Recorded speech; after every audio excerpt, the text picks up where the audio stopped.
Maithili express की शानदार प्रस्तुति।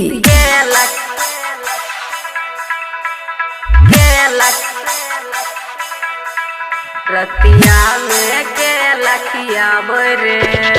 डीजे लाल बाबू राजा समस्तीपुर खुशी रिकॉर्डिंग स्टूडियो बलुआहा। तेरे कहचिया छारा तू बतलही माने तोरा दे दे बता हमर सैया लगते काने तेरे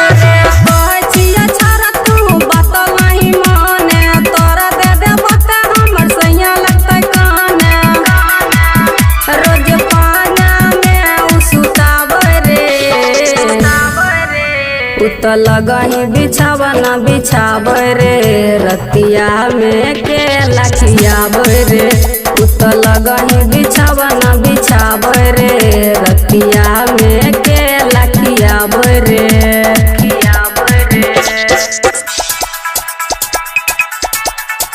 रतिया में के लखियावरे डीजे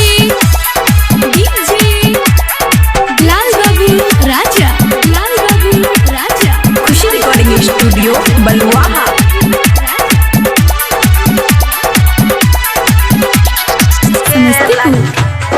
समस्तीपुर रतिया में के लखियावरे हमर मरद सुन छै बड़ प्यारा ठंडी में हमर बुझाबै छै जरा रे हमर मरद सुन छै बड़ प्यारा ठंडी में हमर बुझाबै छै जरा लरम लरम रोटी के खूबे गरम आबै अपन त खाया तो हमर खियाबै रतिया में बूफर बजाबै रे उत लगही बिछावना बिछाबै रे रतिया में के लखियाबै रे उत लगही बिछावना बिछाबै रे रतिया में के लखियाबै रे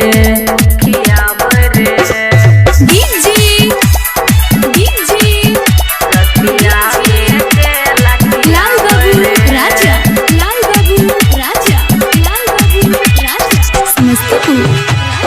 समस्तीपुर खुशी रिकॉर्डिंग स्टूडियो बलुआहा। तेरे अब की ठंडी में झीले अकेला मिला भी त बाबू हम किए बोतर अकेला